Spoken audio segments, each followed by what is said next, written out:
Okay, picture this. 1 minute you're going about your day, everything's fine, and the very next, it happens. Someone just explodes at you. They get sharp, loud, pushy, sarcastic, intensely agitated, or maybe they're just honking aggressively. Before you can even think, you're caught. Are you frozen stiff, like a deer in the headlights, mind blank? Or do you find yourself yelling back, making an even bigger scene?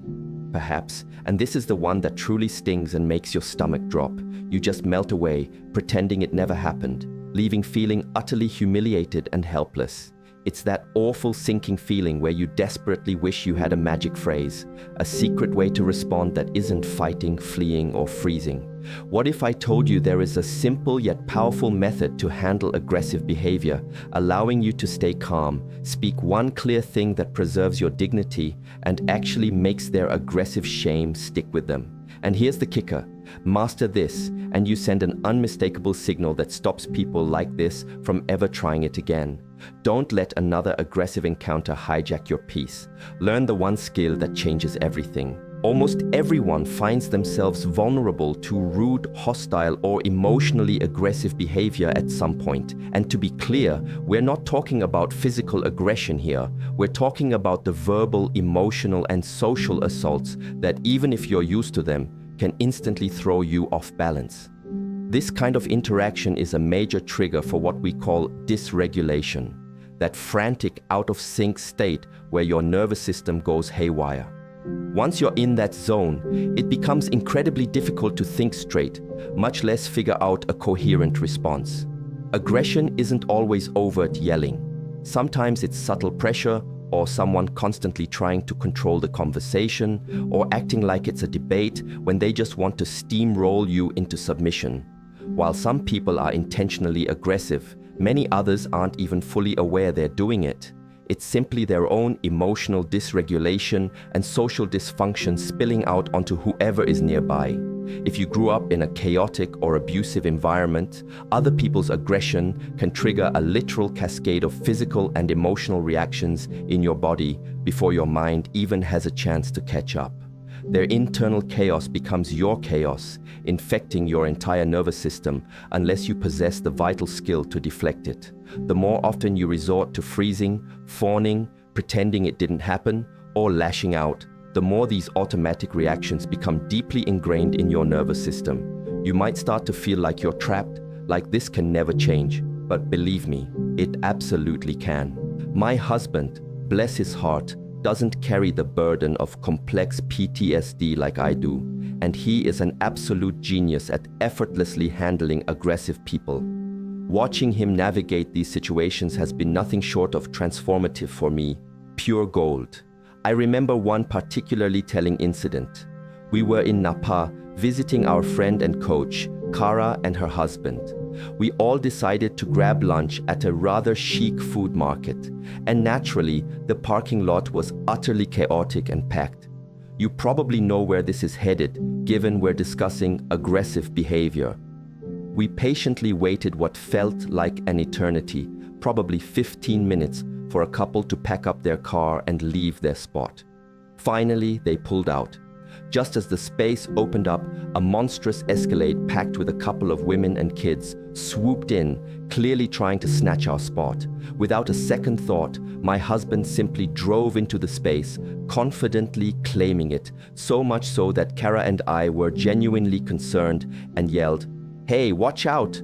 It was a risky, bold move, but he secured the parking place. Immediately, the woman started screaming, publicly unleashing a torrent of profanities, hitting her horn relentlessly, absolutely refusing to back down. We had to get out of our car and walk past her as she continued her furious tirade. She wasn't going to just find another spot. She was absolutely fixated on us. A mere 5 minutes later, as we were inside the bustling market, strolling past food stalls and deciding on our lunch, who should appear but this very same woman, pushing her stroller. She walked straight up to my husband and, with her child still in the stroller, started bashing him in the legs with it. Pretty aggressive, right? But here's the genius part. My husband, with his genuinely warm, disarming smile, turned to her, looked her right in the eye, and calmly asked, "Hey, what are you doing?" She stumbled, blurting out something about the parking lot. He just maintained his easy smile and said, "Well, we were there already, but you know, it's just parking." His unwavering warmth and calm completely disarmed her. She simply couldn't keep yelling at him. She then mumbled something like, "Well, that's what we do in New York." He just replied with a cheerful, "Oh, okay, cool." She couldn't argue with that kind of genuine composure, though, let's be honest, people in New York are generally not this aggressive. Later, Kara and I, intrigued by the tale of the stroller bashing, had to see these women again. We made an excuse to go to the bathroom and found them sitting alone at a table, sipping white wine with their strollers and children beside them. They looked utterly miserable. Instantly, Kara and I felt that familiar pang of empathy, remembering the overwhelming exhaustion of parenting young children, the sheer struggle of having a really bad day. Who knew what kind of chaos was unfolding in their lives, despite their expensive clothes and appearances? Our initial judgmental thoughts that they felt superior to us vanished. They weren't better, they were just profoundly more upset. What I took away from my husband that day, a lesson more valuable than anything, is the profound ability to simply deflect other people's aggressive behavior. This skill saves you immeasurable grief. Normally, when someone acts aggressively towards me, I'm either pulled into becoming aggressive myself, or I shut down completely, spiraling into shame, or I find myself unable to think of what to say until much later, replaying the scenario endlessly and kicking myself. It creates immense stress. For those of us living with CPTSD, something that stressful can trigger hours or even days of debilitating dysregulation. Some of you might even wish for just days of dysregulation, knowing it can be far worse. That's precisely why you absolutely do not want to engage in prolonged aggressive interactions. You do, however, need to stand up for yourself effectively. There's a way to assert your boundaries without mirroring their negative energy or becoming the same sort of jerk they're being. The secret is this: when someone is aggressive, whether they're overwhelmed or simply trying to control you, you don't need to solve their problem or figure them out. Your only job is to stay regulated and maintain your clarity. When you remain grounded, it completely disrupts their aggressive dynamic. They might keep pushing, but you don't feed it. Without your expected reaction, their aggressive pressure has nowhere to go.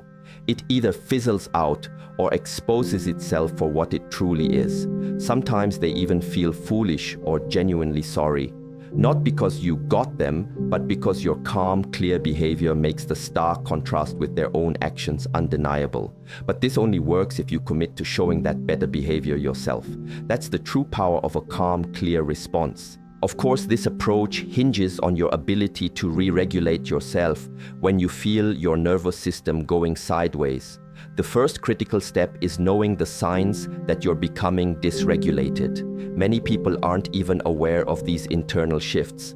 If you're unfamiliar, I've put together a free resource, a list of common signs of dysregulation that clearly outlines what happens in your body and mind when your nervous system is becoming reactive and out of sync, a very common trauma symptom. You can find a link to download this Signs of Dysregulation guide in the description section right under this video.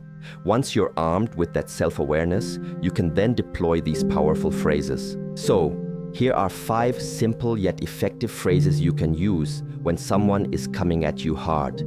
Not to win an argument, not to prove a point, but simply to stay clear-headed and let their behavior speak for itself. That's not going to work with me. You say it once, steadily. No elaborate details, no dramatic attitude, no lengthy explanations, just a quiet, firm refusal to be pulled into their drama. All right, say what you need to say. I'm listening.